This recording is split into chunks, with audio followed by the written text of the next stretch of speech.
Here we go. Recording in progress. Thank you so much for coming and sharing your knowledge on all things wonderful, but especially how many years ago did we do a canning workshop?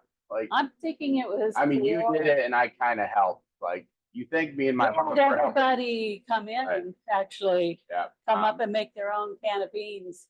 This time of the year, I really like to emphasize preserving food because winter is coming and now there's just so much extra food. What made you pick this particular recipe? Well, actually, I prefer to can a little earlier in the year, although I'm frantically canning now because I'm doing tomatoes, figs, and then we're doing the green beans. So, but the question again? Oh, what made you pick this particular recipe? This one is because I'm assuming that most people attending have not canned before. So with that, now my first canning experience, I canned with a water bath method. That's what this canner is. Ooh, that's still hot. So we're going to turn it actually off. All the way off. And so with a water bath method, you can do high acid foods, which are fruits, tomatoes, and then you can make pickles. Okay. So because we're at the end of the season for a lot of fruits, and green beans are still out here. Less dangerous for people who are just starting. To start, yes. Less dangerous, and it only lets you do those high acid foods. Right. So I progressed from making plum jam when I was about 17 on my own, first time ever. And then I went to my grandma and said, can I have your pressure canner? And as a 19-year-old then, I pressure canned green beans, but we cannot easily take a novice and do pressure canning. Okay. And so that's why I picked dilly beans. It's something you can do with a vegetable that's still out there in the marketplace. And it's a pickle technically because it has the vinegars, and now it's safe. We were talking about pickling beforehand and about refrigerating pickles. My grandfather actually attributed old age to the fact that he had a jar of just basically refrigerator pickles that his wife would just extra cucumbers, extra onions, extra cauliflower, sometimes green beans. It was just anything you could eat like raw, and they would just chop it up, throw it in there. And when he wanted a snack, whatever he got, he would also put a little of that pickled stuff on top of it, or grab a green bean and just eat it. Yeah. So he put tomatoes in his too. Sure, a pickled tomato would be like what they call thunder and lightning around here. Oh, really? Which is cucumbers, onions, and tomatoes with the vinegar and a little bit of olive oil. Thunder and lightning. Thunder and lightning. But your grandfather may have actually been fermenting. That might have been a fermented broth or vinegar. And so there's a lot of health attributes with that. I probably, because I don't think they ever like swapped it out. It was this continuous refrigerated stuff that had, honestly, on the bottom, it had some gooey stuff that I looked at and I was like, but it was so fresh and like, it's good for you. So good for you. And refrigerated pickles, you can just mix pretty much your mix you're making here. Yeah, close to it. You don't have to, it's really quite close. I actually do a bread and butter pickle. And so I add mustard seed and turmeric along with the pickling salt and the vinegars and a little bit of sugar. But making that mixture in your pot and pour it hot over those sliced cucumbers in a jar, and then let them sit for about 12 hours and then put them in the fridge. Okay. And then I let them sit for 2 weeks before I eat them, which is what I'm going to recommend with these dilly beans as well. All right. I already know I'm going to love this more than canning regular green beans because you said you don't have to. That's the part I hate about beans is you have to like You don't have to snap these. Pop the ends off when you're. And if you were really in a rush, you wouldn't even have to take the stem ends off, but I always take the stem end off. Okay. And you can leave the blossom in there. It's not a problem. It's just a little tail. So this is easy. It's pretty fast. And that's what's nice. And you don't heat up your kitchen too badly because it's just a few minutes in the processor. Where if you were canning green beans, you'd be at pressure and it would be for a longer period of time. Yep. Honestly, probably the only 2-3 things I have regularly canned was I'd make like a peach, like, I don't know, peaches like a little almost like a marmalade, and then tomatoes and green beans. Like it was like tomatoes to me are just as good, like canned, and then green beans, I just love green beans. Yeah, So. I do too. We were talking about it at home this morning because I love canned green beans. I grew up eating them, so I can open a can from the store. I wouldn't ever eat my home canned green beans out of the jar. Just that idea of making sure it's food safe. But I always ate, like I could eat a whole can of green beans with nothing on them, just eating them cold. Now look at those. Those are 2 different types of dill I got at the farmer's market. Yeah, so this is a fern leaf dill type or ducat. And then this is the head of dill, which will give us both of them will give us great flavor. So if you can't find heads of dill to make your dilly green beans, then you can go with the fern leaf because really what you're looking for is the flavor from the dill. Now you said you could use like. And you can use dill seed instead of fresh dill. But this is going to give it such a lovely flavor using the fresh dill. Now, have you ever used celery seed? That's my personal preference. I don't see a problem of adding it. So. You know, I think that with pickles, a lot of times you can change up the spices as you would like. So, you know, when I make bread and butter pickles, I put in the mustard seed, but I was thinking of coriander or allspice, the allspice berry. All right, walk us through what needs to be done to prep. So what I did ahead of time, because for us to be done in an hour, and we're still probably going to push it, we want to wash the beans and get all the flowers, and there's usually a little bit of grass, different kinds of things that just come from the garden with the beans when you harvest them. A couple bugs. Yep, could be. And so you wash those up. You also wash your jars, which they are inside this canner. I like to use wide mouth jars, wide mouth pints. I got the right ones. A pint is a better amount to make than to try to do a quart. Okay. And it's just, unless you have a big family that's going to go through it like wild, but I do a pint at a time. And so these got washed up. I kept the lids off. Right now, you can reuse the screw top. Right, you can use what they call the band. Okay. But you can't reuse, of course. Yeah. You can't use the lids again. So I save the lids for, I also use these kind of jars for storage in the refrigerator. Yeah, so you can reuse them that way. And whenever these get bent, like you said, or if they get rusty, you need to replace them. So we just went recently and bought 2 boxes of just the bands and lids and got rid of all the rest of them so that we start fresh. There you go. So these lids, when we sterilize them, and that's what we are doing, you always wash your hands first before you do your beans. You sterilize your jars, and I have the bands in the water. How long does it take to sterilize? Minutes. It's just minutes. Yeah. So you get that water boiling. So what I did was I put the jars in, brought the water up to a boil, and they're just sitting there now waiting. But you cannot put the lid in there because boiling the lid with that compound might change the way it gets seal. Okay. So let me put this back together. This guy's going over for our tomatoes if we have time at the end. So my lids are waiting. You put the lid the other direction on there. Was that a reason? That's just my propensity because I don't want that lid to seal. Although when you buy them, this compound is down on the, But they're usually rim. tight.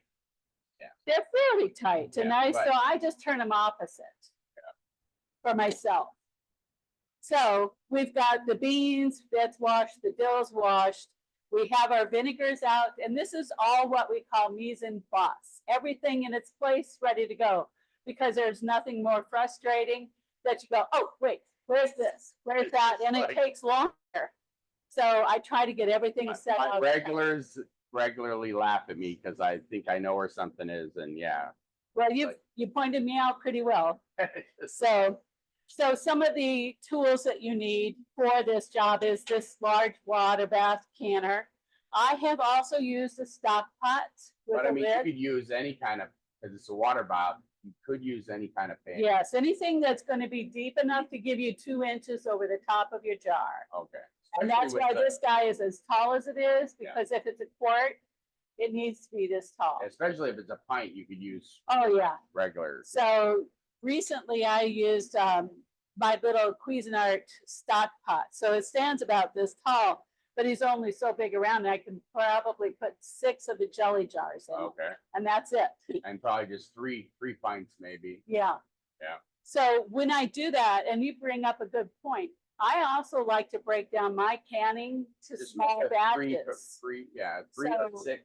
I try not to do a bushel of anything anymore because it's all day long process and people get burned out on it. And that's what we've learned from people when we do research, to ask, do you can your food? If you don't can your food anymore, why? Yeah. And it's because it's a huge task. It would be families coming together to do the canning for a family, a large family. Now So- I've got the habit of like freezing my tomatoes, green beans, and peaches, and then canning them in the winter when I need space in my freezer. Oh, that's not true. I don't think I've ever canned green beans Right, once they're frozen. right. But peaches and tomatoes, I have done that, process them in the winter and can them. Yeah. So I free Yeah, up my and I don't freezer even space. can green peaches unless you're going to put them into jam or make your Like concoction that marmalade, you yeah. make your I marmalade. make a chutney where it's a savory chutney. So then a lot of people do that. Farmers will harvest their fruit, clean it, put it in the freezer, and then bring it back out to make their product later. and they Especially have in the more winter time. when you want the house hot. Yeah, Just like, so you need to have this water bath canner and you need a canning set. Now, you don't have to go out and buy a canning set, but when it's all together in a box, it's kind of nice. And so in that box, you get a little funnel. And a lot of times I don't use the funnels because I've gotten to the point where with jams, I have glass measuring cups and I ladle my jam into the measuring cup and pour it into the jar because I can see exactly where the 1/2 inch headspace Got is. it. And the headspace is when you're canning,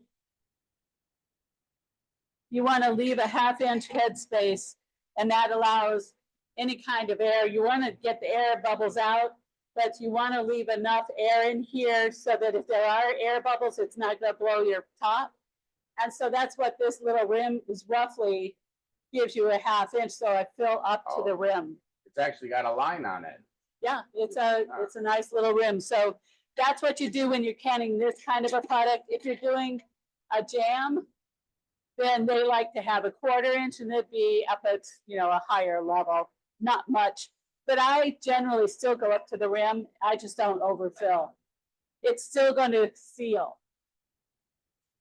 So in that kit, you're going to have the funnel. This is for lifting jars out of the water. And then this is for putting those jars back into, I always do this one upside down, back into that boiling water bath, because by that time that's very, very hot. And then this is a lid lifter, so you can pull it out. Now, The mag this gun. is deep, so we're gonna Those have, kits, I think those kits are generally just right around $10. yeah, that or But they're less. almost seasonal. They don't tend to be They're around. coming. So now's the time to go find them if you don't have them, because they'll be. I have a question. Yep. You Yeah. showed two different, I have a question. You showed 2 different tongs. Right. What do you call the larger one? The larger one? This one is a jar lifter. Okay. Jar lifter. Yeah. Yeah. And I honestly, And I also also- never use the other tongs. Like, I use them to pull this jar out because I can get in and pull him up and drain it. And if I use this and those jars are in there and it's pretty full, it's hard to get it around the jar. got it. So I use these guys. I hadn't thought Another about question. figuring it out, yeah. So the jar lifter is for when the jars are full with their lids on. So my other question is, you showed two different sizes. You have the wide mouth pint, and then you also have a smaller one. Is that like a 1-cup jam jar? This is a 1-cup jam jar, yes. So you Okay. can always use this to make any of your products too, if you want small amounts. This is fig jam. This one is salsa that I made with my tomatoes. And this one, they are canned Italian prune plums.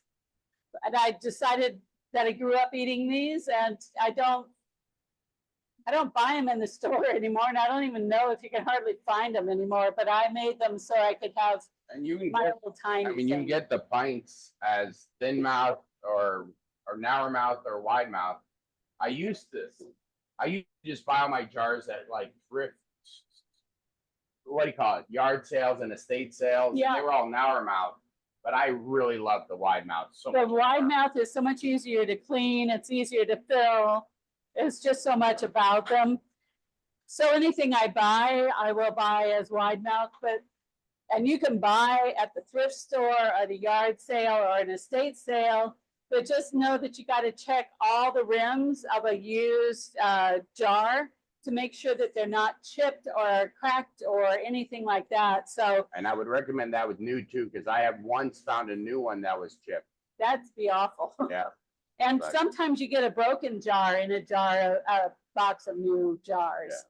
So anyway, so you have your tools and a measuring cup because you're going to measure your vinegar and your water.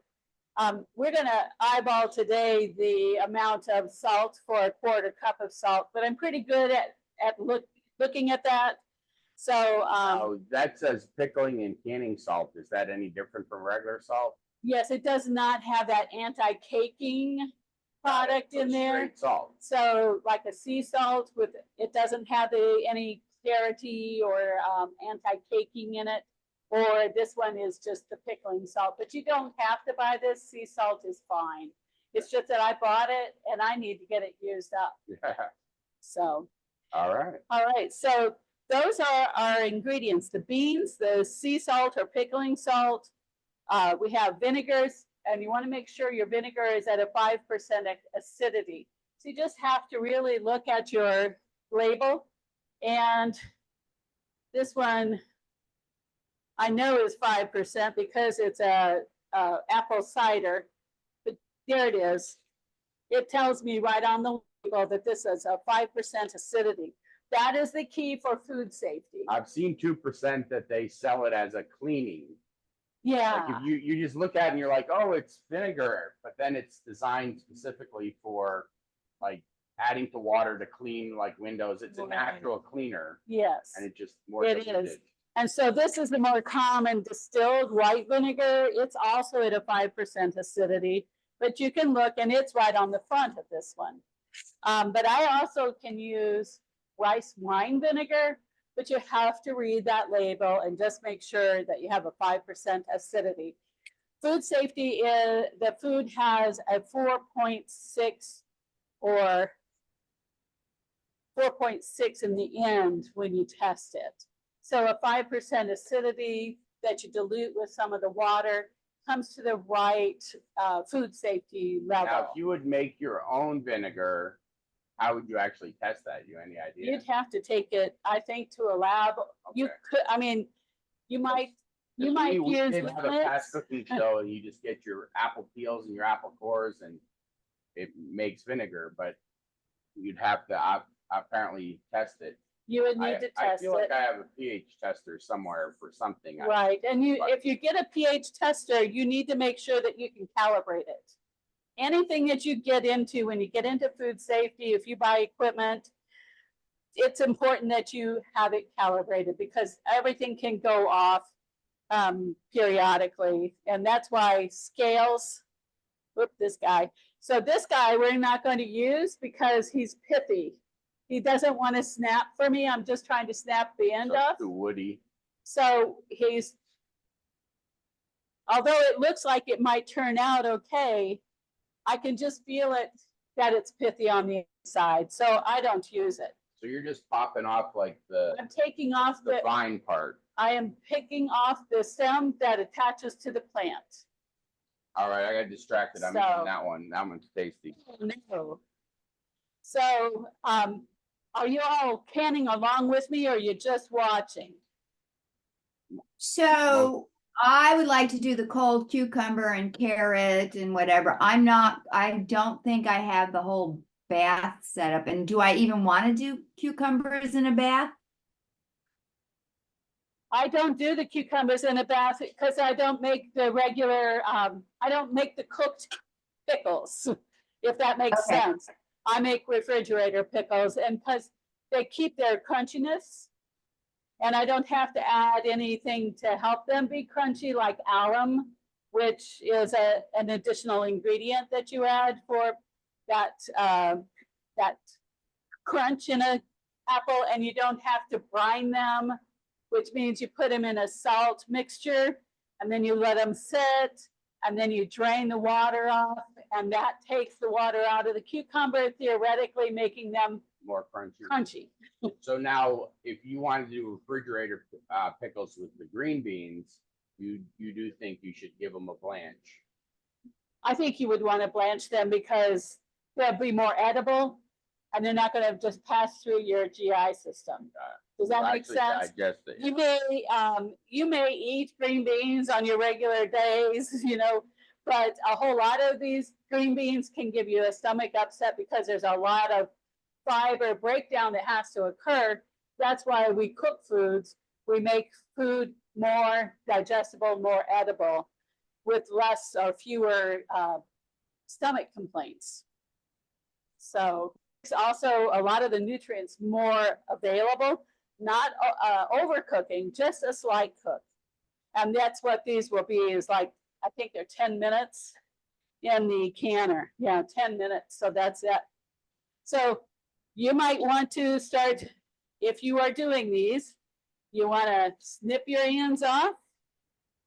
I'm going to. Again, I love it that because I'm so used to when I can green beans that you have to snap it and then like both ends, and then you usually have to snap them in half. I don't know. Do you have a lighter? Or do you want me to just switch over? I don't see it. So, Okay. yeah, just for some reason it's a brand new stove. Just that one pot, that one burner doesn't auto start. All right, so what I'm doing right now is I'm just getting my pots of water and vinegar warming so that they'll be ready when I have all of my beans snapped. And so Yep. this is easy, just taking the stems off. And like I said, don't worry about the blossom end, just take off the stem end where it's attached to the plant. And we are going to then take those and put them into jars, pack them in. And we're going to have them standing upright in the jar. So when they come out of the jar, you basically can reach in either with your fingers or a pair of tongs, depending on how you are at home. Now the vinegar, you said you're warming it up. We heat it up so that But is it warms the jar for us, which we, that one actually had like a string on it. right, and that'll happen at times. And we just pulling that string off is fine. But most beans are not really what we call string beans today, which means you used to have to not only pop the top off, but you had to string the strings off that ran down the lines of the bean. See, I always thought it was as they got older, they tend to have more of a string on them. Well, if they get really old, yes, they will. But most green beans today, the varieties have changed through hybridization that they spread that out of the green bean. And so you don't have to worry about it. But they'll still be in things like your dry beans, like black beans and pinto beans when you grow them.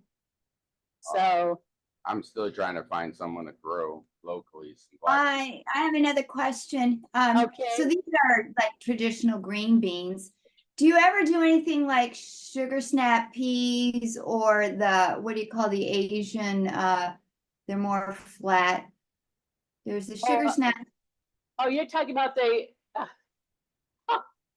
I know, it's gone. I'm What's the talking word? about the snow pea. Snow pea. Do you ever do those? I think you could do that. What I did at the end of the recipe is I said you could substitute carrots for the green beans.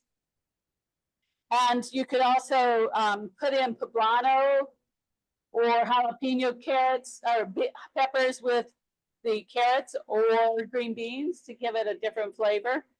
What kind of pepper? Poblano, it's a Mexican pepper. It's really milder than a jalapeno, but today our jalapenos are so darn mild that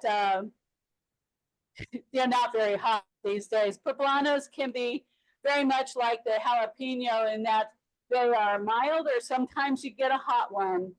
And Do you clean them up when you pickle them, or do you put them in whole with the stem and the seeds? I would put them in large strips so that you can get them into the jar easily. but make sure you take the seeds out. Yeah. Take the seed out. You don't want to be eating those. You might, I don't know if you could do it with those, what we call snacking peppers. Like the sweet snacking peppers. But here's what I would recommend. When we start changing recipes, Okay, that's a woody one. then you start getting into a little bit of how much are you changing the food safety of that product that you're trying to make a pickle out of. So if you go online and look for the USDA canning or pickling recipes, you may be able to find exactly what you're looking for. But I do know that you can substitute the carrots for the green beans in this recipe, and that you can add some jalapeno to your green bean recipe or the carrot. Now I've seen somebody do green beans and they put red pepper flakes in it first. That's what I have red pepper flakes. Yeah, so to make it spicy. And that's why I said you could leave these out, Yeah. the red pepper flakes, and use fresh hot peppers. And then you get a spicy mix. And I know there's a group in town, a farmer who is very famous for all of the pickles that they make, leapies, pickles, or what are they? I think they have pickles. pickled beets even. They have everything. Okra. Okra. There you go, I got it. Okra is great. Thank you. So I think we're just about done and ready to start. Now, see, I have a spot on this green bean. I think you can see it, but he's rusty. So we take that off and remove it. But if you see just little spots, it's not a big deal. Not like a So bad like spot. when you're at home and you see that you've got fresh green beans and you're cooking them and they look kind of little bit rusty, but not bad. You don't throw that bean away. You just, when you cook it, it sort of disappears. All right, so I think we're ready to, if you want to dump that in there. I did have a little friend here. We have a little caterpillar. Can I ask another question? And I might be jumping Sure. ahead and you may cover it, but so you are not blanching these. They get blanched when they're sitting in their vinegar and doing their bath. That's right. They get just slightly cooked. Now blanching, did you put the handout up on the? So there's going to be a link on the Zoom or however or decides to share it. I'll email it and make it available to anybody basically covering you know, the food safety of, right, the food safety of canning was the whole, pretty much. Yeah. And so it talks about you can dehydrate, you can, or dry your food, you can can it or freeze it. But if you're freezing food, then it's blanching. So you get a rolling hot boil of water. You put your vegetable in there and you time it usually for 1 to 3 minutes. Pull it out and you have an ice bath ready.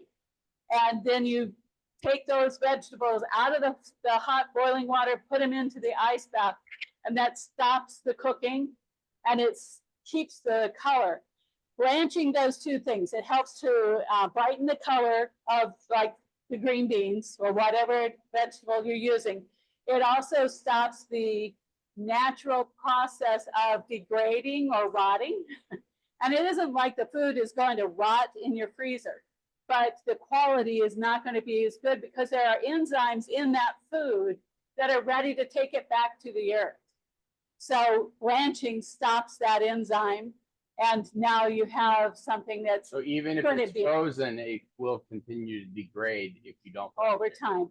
That's Oh. why if you were putting your green beans in the freezer because you can't use them, you should do a quick blanch and water bath and then put them in the freezer, which is still more work. I Yeah. know, but it will make it better for the long haul. All So right. I just, real quick thing, I know this is belaboring the point, but Or and I are very much into making soups with frozen foods.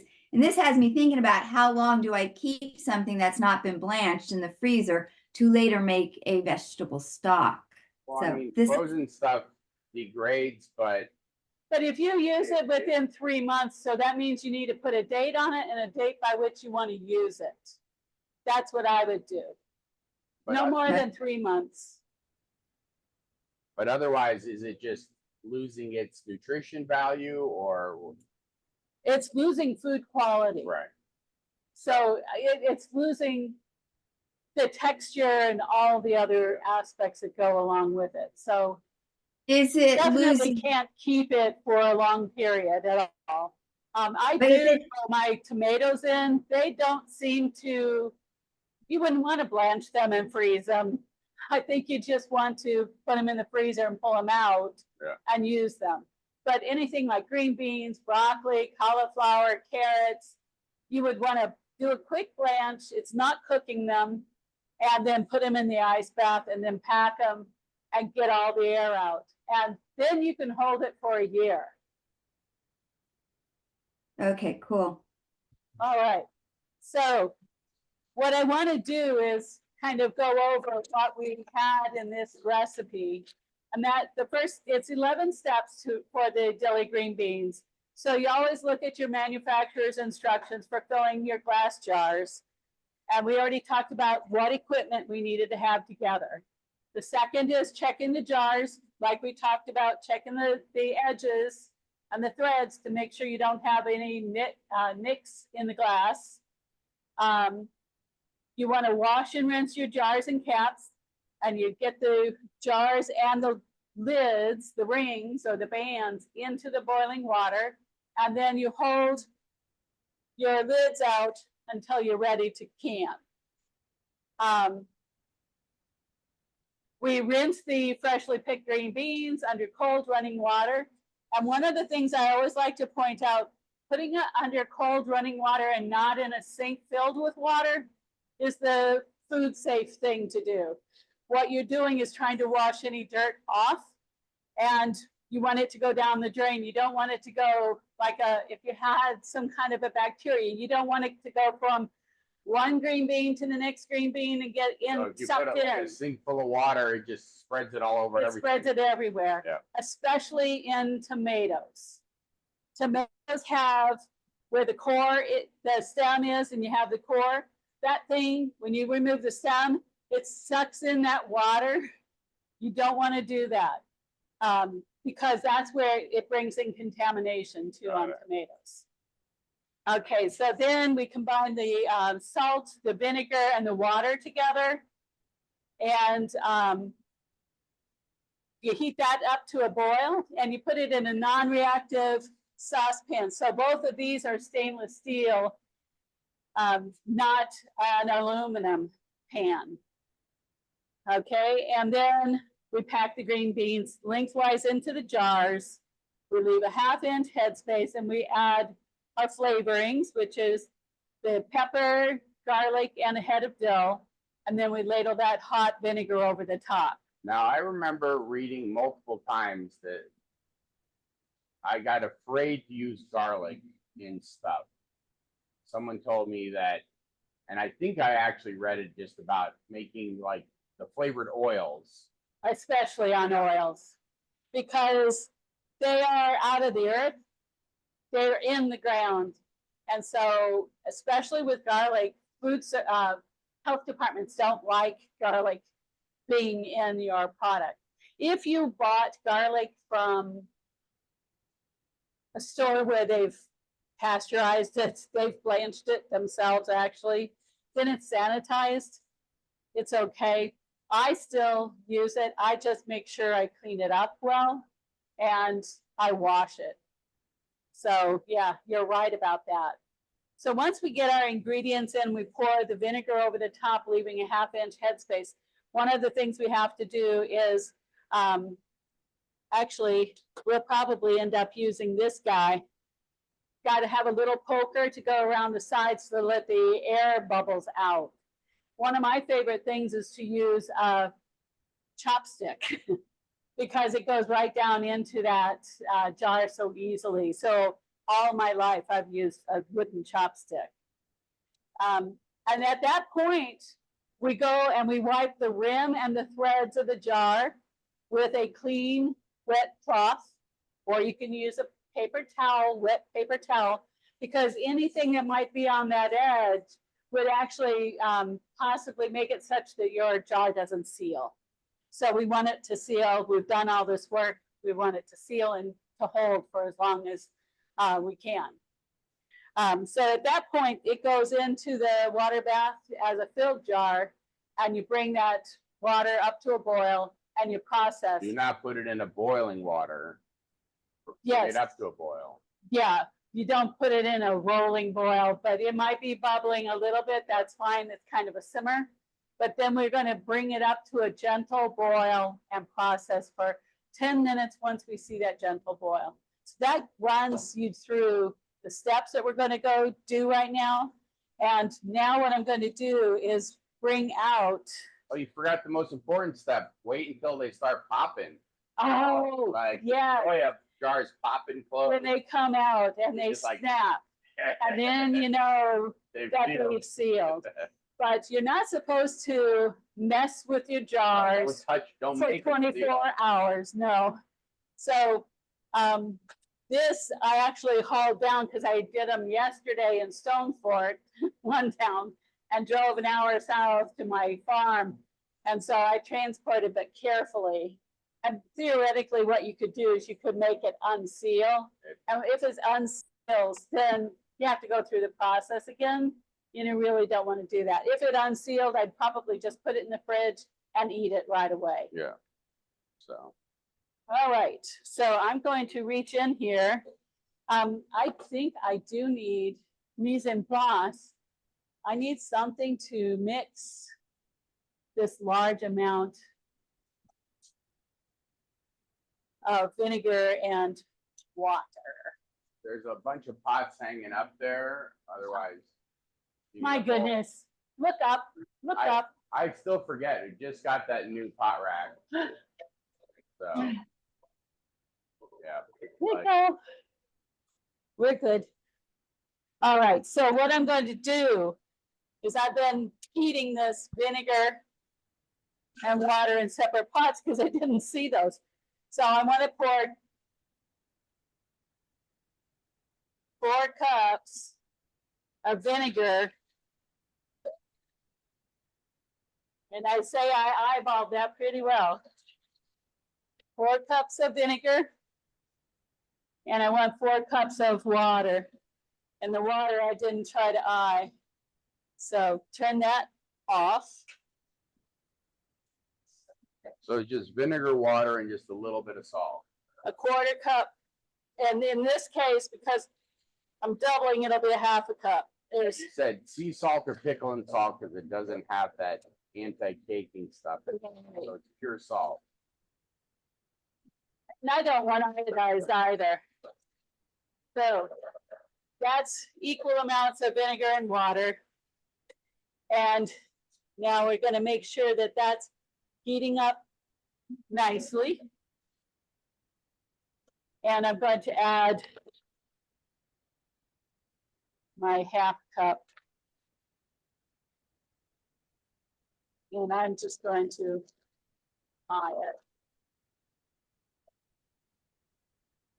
Because we don't have anti-caking in here, I have a little bit of caking in my, Yep, does good. half a cup, if we're calling that a half a cup of the pickling salt. And then make sure,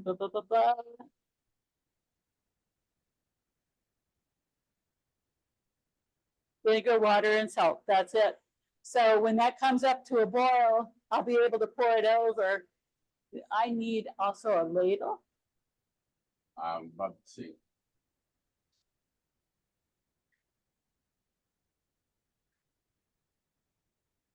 Oh, yeah. Yeah, this is a shared use kitchen. We try to keep things out, in the open. So that's ready to go. And I'm going to get my first jar out. You want to give me one over here to pack to, or I Sure. could try?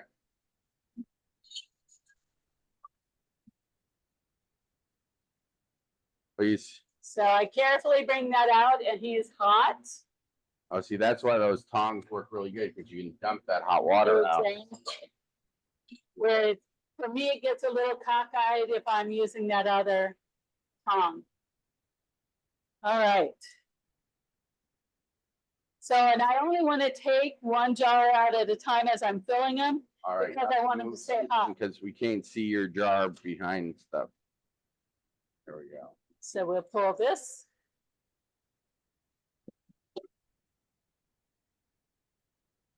Don't take the green beans.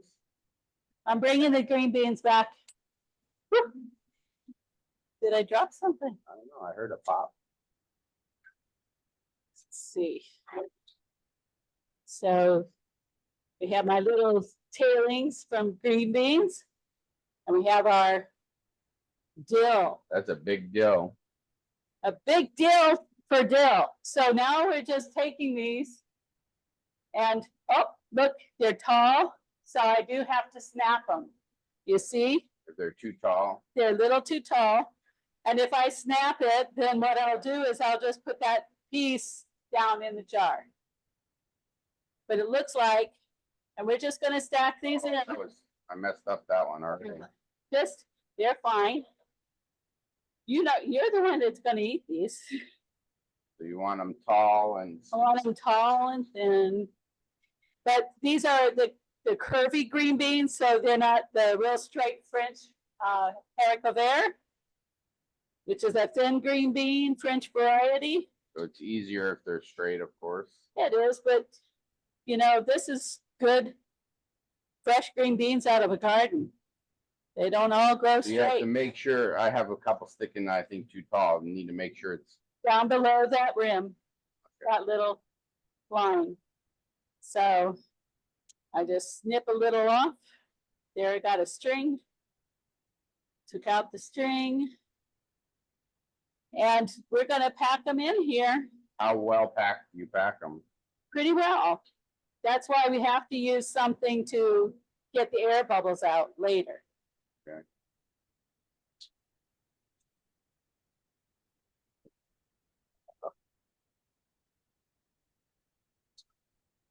Fine. That guy's going in. This one's going to snip.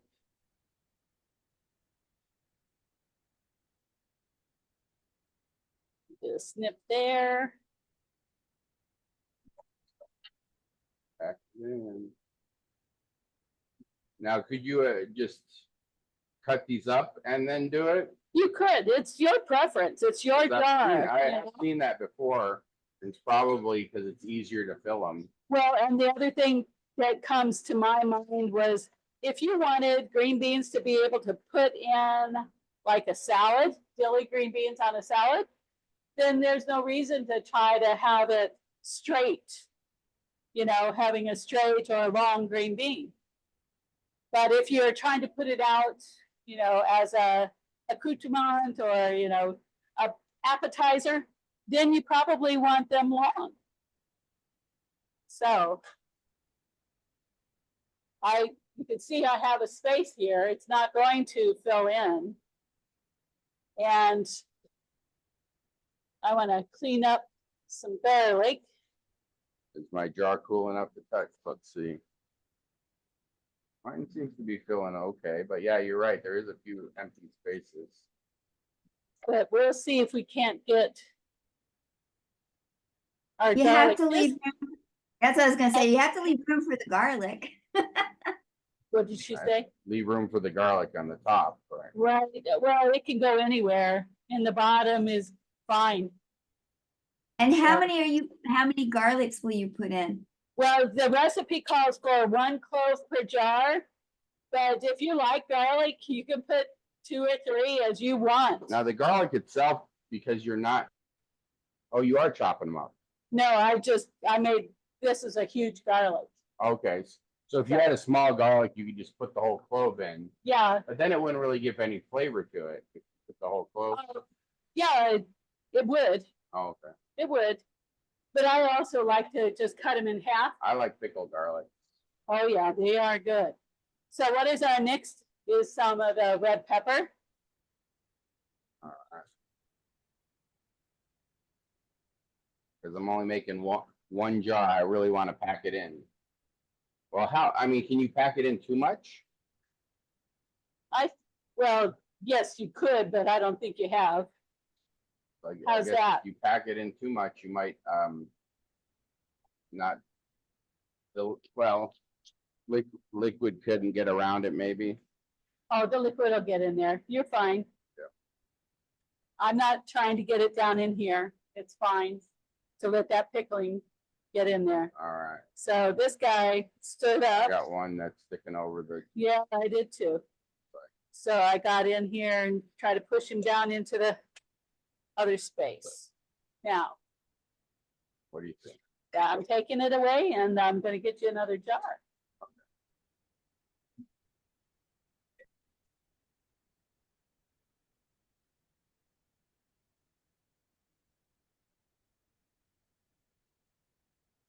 All right, Do not touch that jar.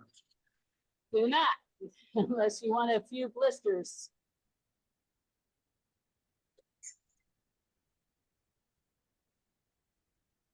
So I'm bringing out some rings.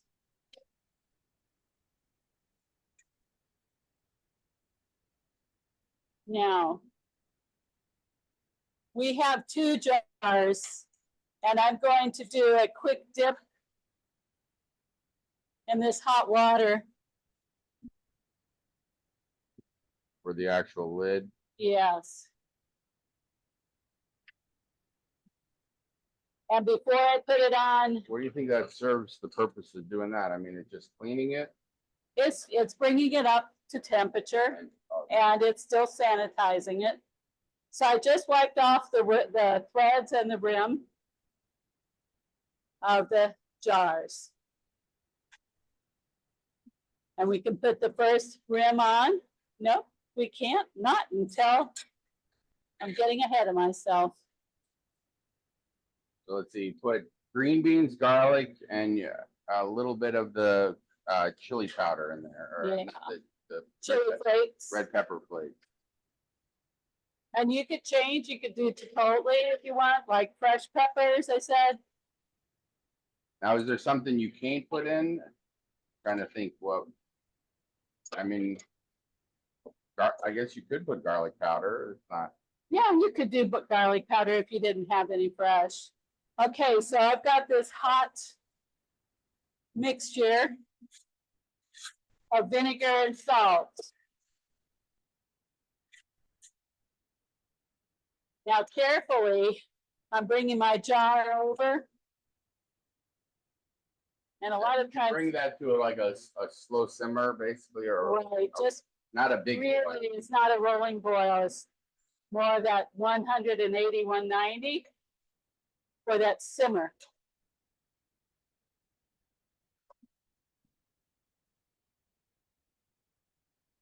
Partly what you're doing, you remember, is that you're tempering the glass a little bit. That makes sense that you need to temper glass if you, even though it's supposed to be pulled up to high temps, you don't want to put a cold jar in a hot boiling water bath. So now what I'm doing is running this little guy down on the sides to get out air bubbles. And I've got a green bean that decided he was gonna stick his head up And you want them actually to be under the liquid. as much as I can. So if it sticks out just a little bit, it's not the end of the world. No, it's not. All right. So now I can put the lid on, and you do what they call finger tip tight. We didn't put any dill. You're calling my mistakes. I was just like, now that's a big deal. You gave me the hint early, Oh, I don't know. and I I went know how often I do a recipe and I forget some critical something. there. So I've got 3 little tiny heads of dill.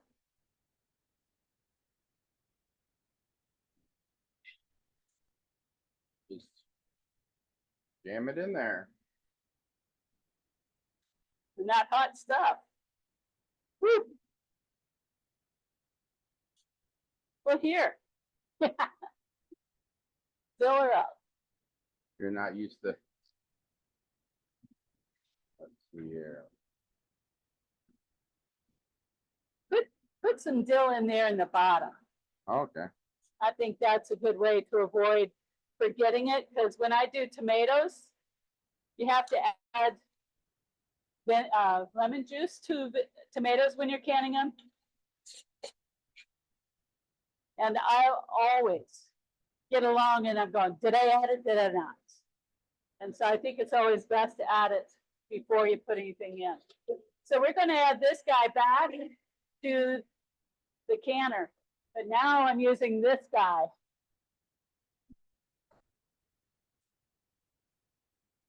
And you just simply pick him up, hold him real good and tight, and set it down in the canner. And you want to set it against the wall. And this canner has what we call a jar rack. It's a basket that goes down into the canner. So let's see if we get. And what's the purpose of the basket? Is that so the jars aren't It makes touching it the bottom? easier to get the jars out when it's time, instead of having to take jars individually out. Although for me, I still find myself just taking jars out with my jar grabber. Well, when I make continuous batches, I just leave it at a rolling boil. I raise it up and then I pull it basically out of the water to then grab them. Yeah, So I don't keep changing the water temperature. right. That's probably what helps me with the rack. The rack helps me the most when I'm doing, 3 or 4 batches. All right, so vinegar mixture. It makes that dill bright green or dark green. Just like, oh man, look how green it gets. Yeah. So now I'm coming back here and I still need to get that down, and I have to run my little, Trying to pack it in there so that I get the air bubbles out. because what air is where bacteria is. Is that right? Or what's And it's true, and it also could cause a more of a I want to heat this guy again. If we don't get the air out, you could see your jar lid puff. Does that make sense? Because you're closing the bubbles inside in the seal. And we have a little bit of room for it, but if you had a lot of air, it could cause that jar lid to puff. So finger tight. Now we grab him, put him in. This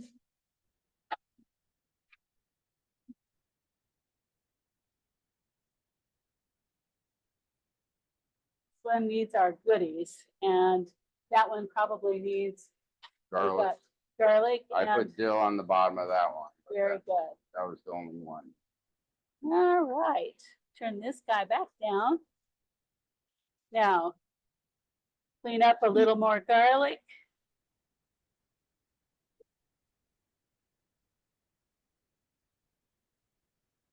I like growing garlic. I wasn't able to do a good job of growing garlic this year in my own garden, but there's nothing better than your own homegrown garlic, I think, because you know where it comes from. Yeah. I mean, just the pure taste of it, just, let alone the nutritional value, right? Right. So we're putting some more dill.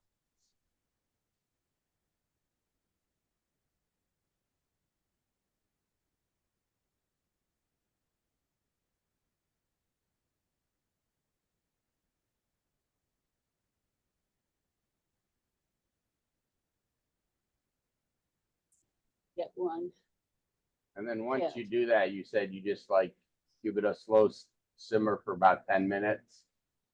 Once we get all of them in here, we'll bring that temperature up and it'll be a slow rolling boil. So now we're ready for vinegar mix. But this is where you could, if you didn't want to can them, you said you think you could do just a quick blanch and then just put them in the fridge. No, but 10 minutes, Yeah. it's like no time. If you're going to blanch it, cook it for a little bit. If you're doing it for 5 minutes, you may as well go for 10. Yeah. Unless you're, more of a raw food person. But then you would probably have your own way already of what you're doing. Okay, so what do I got to do before I put the lid on? I have to wipe the rims. And I want to make sure wherever I put that lid down that it's in a clean surface. See? Whoop. Yeah. Don't have any of that stuff hanging over the edge. Exactly. Not too tight in that. What they call fingertip tight. Okay, so So I don't have to make it real tight. You're screwing it down is not what makes it seal. It's the fact that you have some pressure on it and the heat that melts that little rubber rim and seals that to the rim of your jar. So you'd actually don't want it to be really tight because then you're relying on the band to hold it instead of the actual seal. Well, it's just that not necessary. Now, do you store yours with the band on it? I tend to because I like to have the band available when I open the jar, but they tell you always take the bands off and then you can use those for other jars when you're processing. So we've got this guy and we've already got all the ingredients in it except for the vinegar, and I need to poke it to remove the air. And I really like your idea of just making, make a small batch at a time, I like to, because otherwise I get burned out. And then each batch you can make them unique too. You can make them so that you don't have, I've done that before where I made a big batch of something. I opened one and I was just like, okay, it's nice, but it's not like, And so then I tend to not open the other jars Oh. in that batch, you Yes. know. So yeah, it's like So there's another rim. each one has a little bit different taste. But you're gonna keep wanting to open them up just to taste them. So Whoops. Make sure. I'm kind of a little bit I always, anal about this and go, did I wipe it or did I not? well, for me, I've always in the past been obsessed to make sure the liquid was covering it. And I noticed you don't worry too much about that. No, because the main is that you don't want to overfill. But it's okay that the veggies and stuff are sticking out. Just a little. It's, you'd like it to be underneath, but I don't fret about it too much as long as I haven't jam packed it. Oh, there's one more. Do you want to do Yeah, one more? And then I have these because I always have more jars available than I might have produce. What?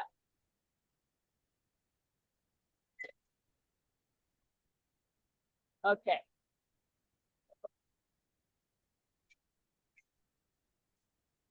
Oh yeah, I was gonna put the dill on the bottom. Put the dill on the bottom and I'll get the garlic ready. And I'll pull out these extra bands. If you could start the water on those ones. It's getting warm in here. Yeah, as soon as I.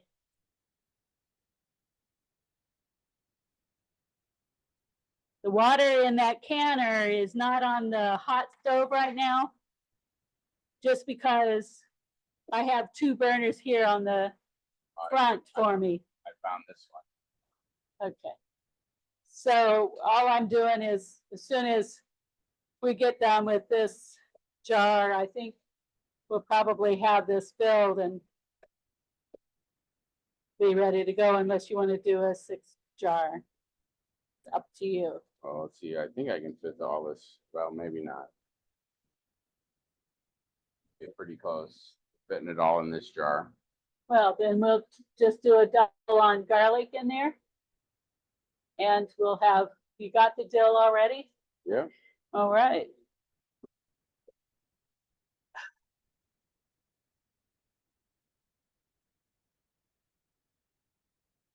So if you go, one of the books, I mean, I've always bought what's called the blue book. It's the ball canning book, because they're selling ball jars.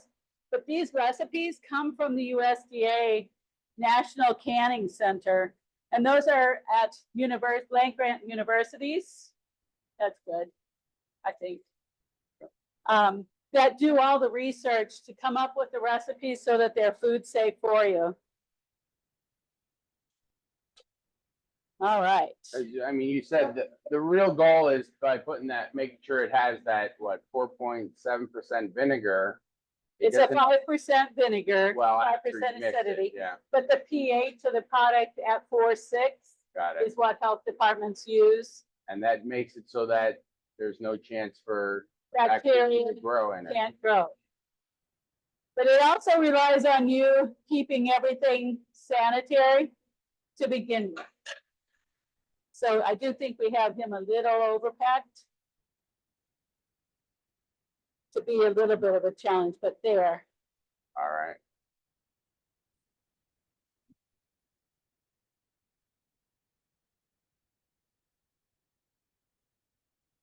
All right, wipe it down.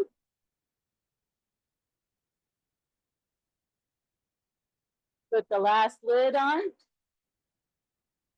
And I'm going to dip in one more time. I just like to make sure that they're hot. So they've already been sanitized once, but I'm just making sure in that last step that we're ready to go. Nice. All right, now. To me, the roller should be on the That top. jar thing and try to do it upside down for some reason.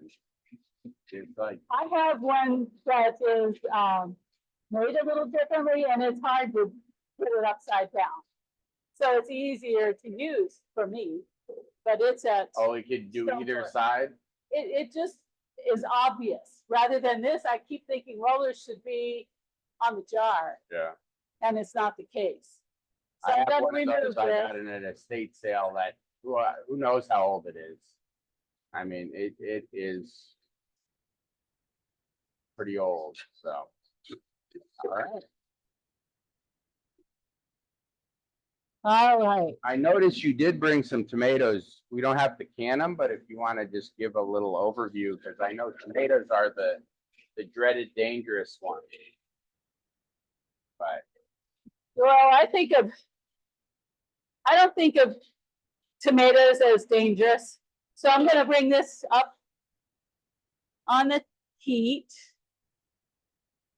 So I think we're at yeah, bring it to a pretty boil. full. And I'm leaving the top on because to get it to a boil, it's easier to have that top on. I remember that old saying, watch pots never boil. And you keep going back and going back and checking. I actually timed it to try it out. Yeah. And yes, it takes longer when you're watching it. Just like, but I mean, it doesn't have the lid on. I mean, so there's, actual scientific reason. Because when the lid's on, the heat can escape, and the heat stays in. Yeah. So let's see if we can get this stuff picked up, and I'll bring those tomatoes over while we're waiting for this. I can walk you through because I've already done some pre-processing on the tomatoes. And we don't. Because I do know that if you don't follow the set USDA tomato recipes, You'll never Then get a how? product to sell, that's for sure. even in a commercial kitchen, then you have to actually have them test your product. Yes. If it's not following set recipes, they want to, Right. basically they want to test that it has. Here's the problem with tomatoes. There never was a problem with tomatoes in the past. And again, what we've done is people didn't like that strong acid of tomatoes. They'd say it'd give them sores in their mouth. So we started breeding the acidity out of the tomato. And now tomatoes are so low acid that you have to add acid when you can them. Got it. And I didn't bring mine. I didn't bring my lemon juice. But we'll add some vinegar because that's the alternative. I mean, I've got fresh lemons and limes. It says bottled. That's what was weird to me. I So know.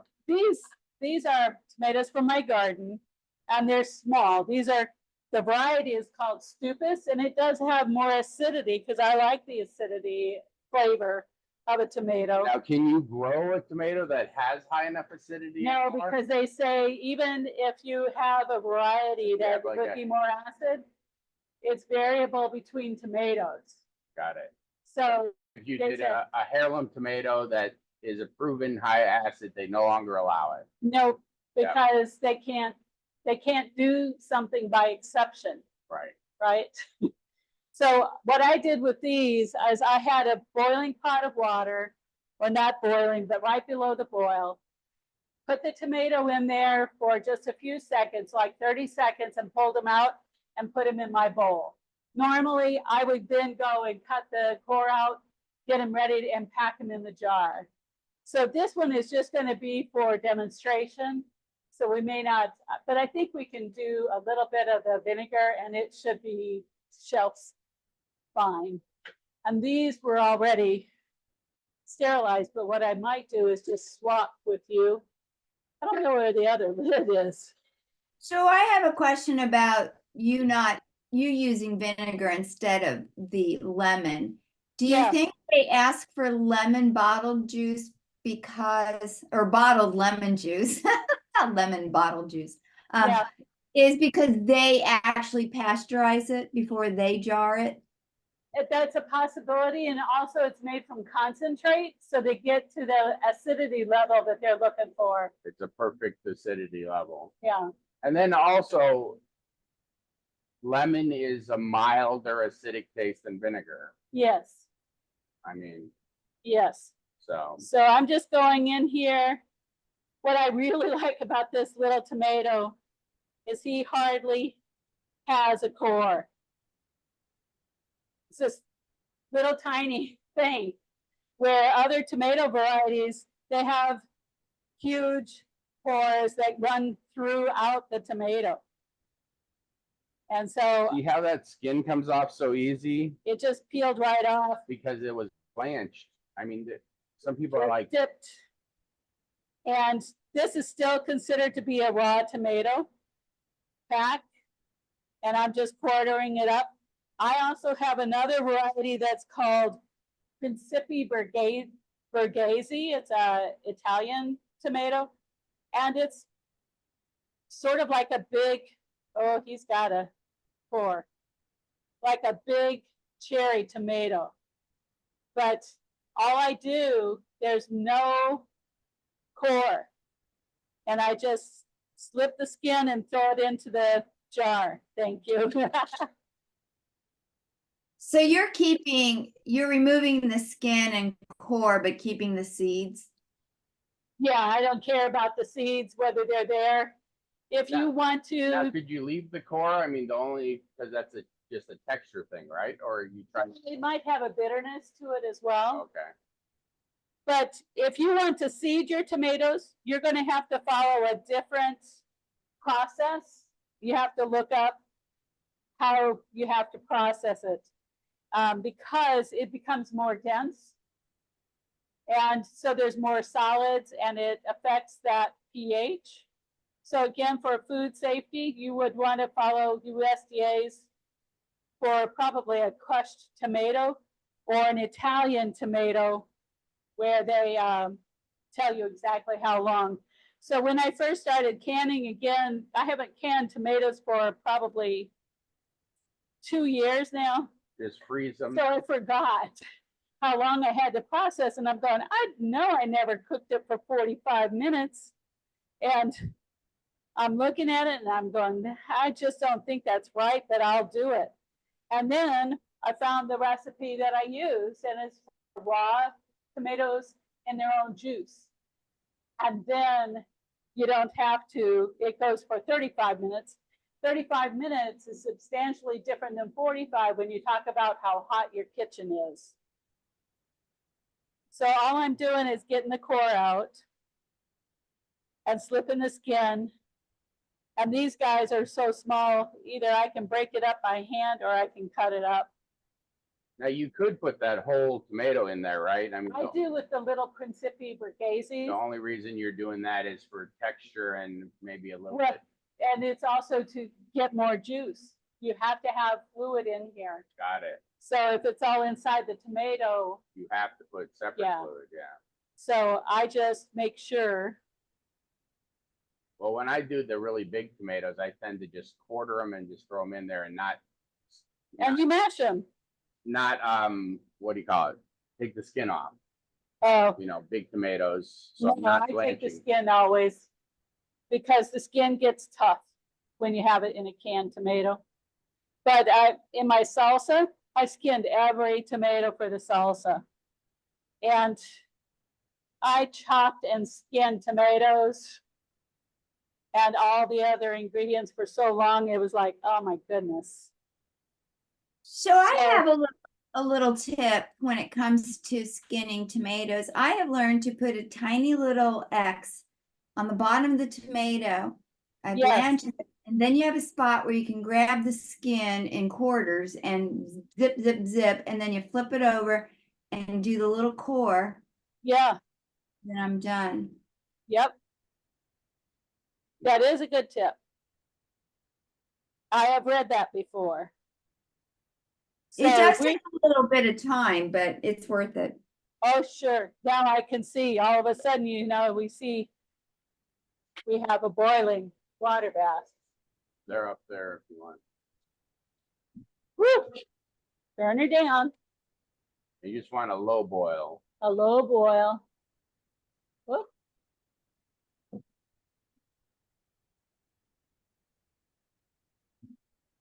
Okay, now I'm going to actually end up slipping this guy in there. I really like doing these right away rather than like I did it here But, today. I mean, wouldn't it be a lot harder because they're pretty hot, or you? No, it's not, You not put it in too ice hard bath? because I don't even do the ice bath. Okay, They do tell you to but do you're it. just doing it for like, I'm just trying to get the skin to slip, and it slips after about 30 seconds. oh, so just 30 seconds in the water, back Yeah. out, so the center hasn't even got hot. No, Okay, and I just bring them all out, put them in the bowl like this, and then that's it. And I just, whether you break it by hand or if you cut it, but he's ready, and I'm just gonna put a little bit of vinegar in with him. I don't put salt in, you don't have to. Salt is not the preservative in this process.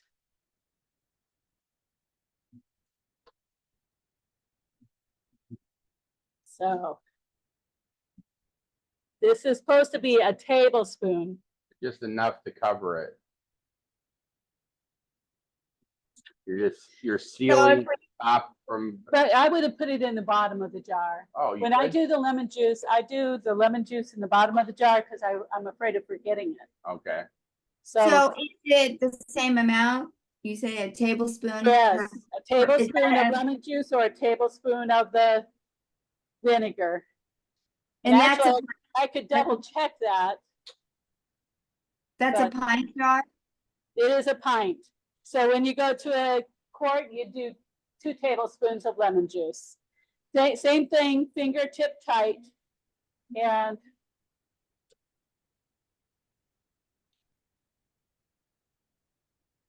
we're gonna add they the- have, that you said 35 minutes instead of the 10 minutes for the green beans.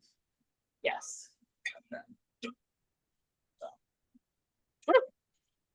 Goodness. Boiling hot water. All right.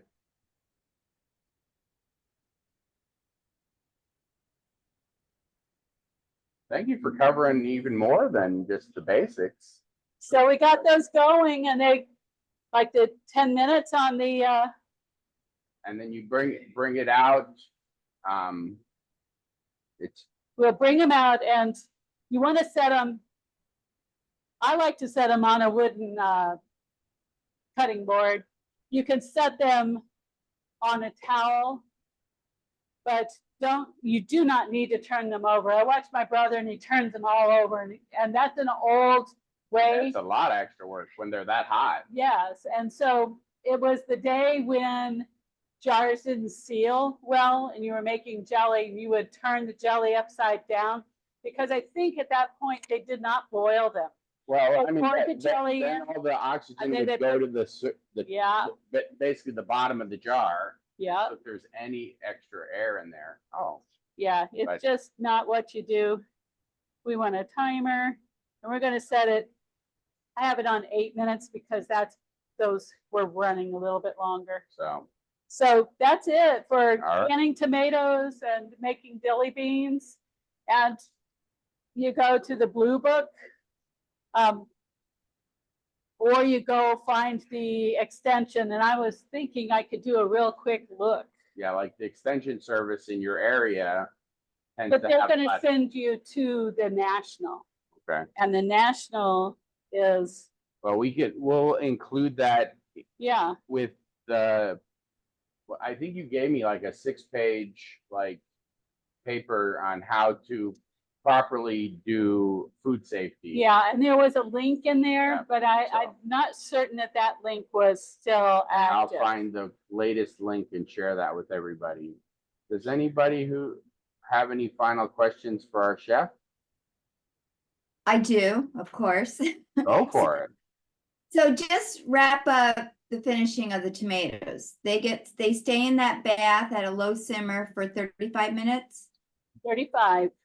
and then take them out and just don't touch them for 24 hours. That's right. Well, and make sure they pop.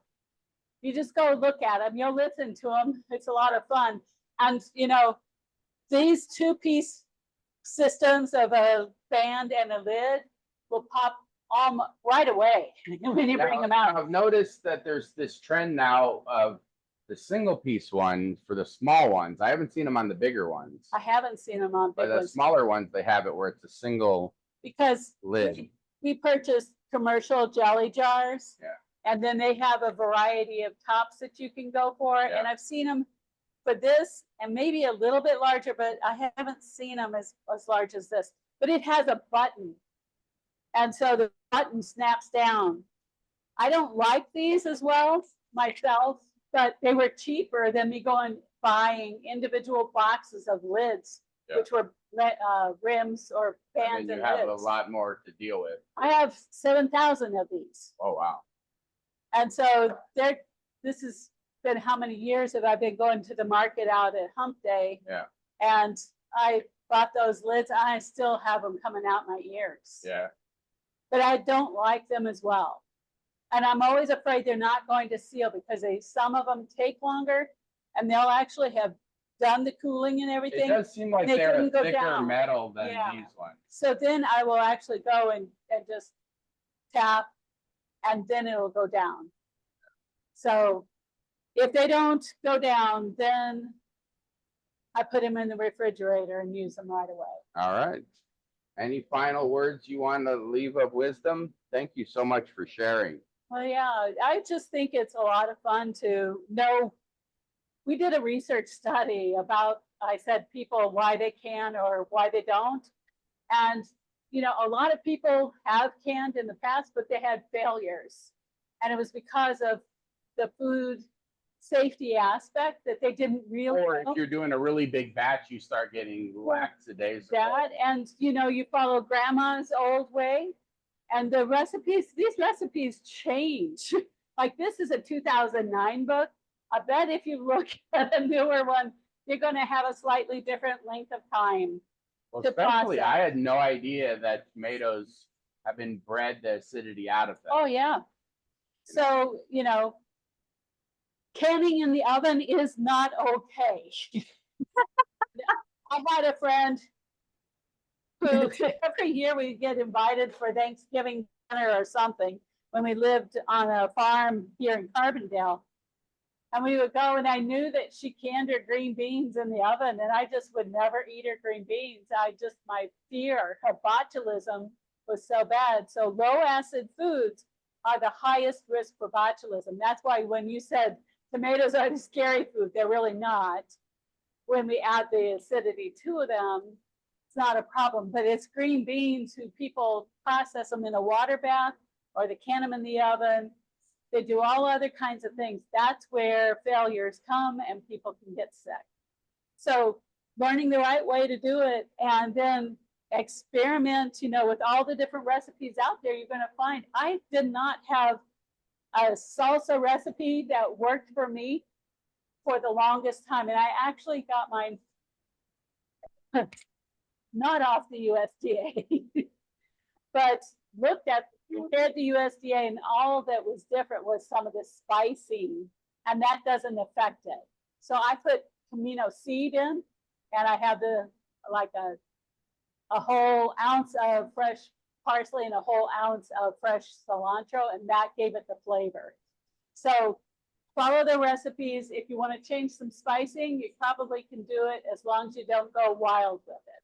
There you But go. get out there and do it because you know you have quality food then. Yeah, it's like, and especially, I mean, if you're buying it in season, you can get like top quality food and cheap because Yeah. there's lots of it available. Yeah. So So Yeah. my next thing is I have to go to Rendleman's to buy some golden delicious apples to make applesauce for my grandson.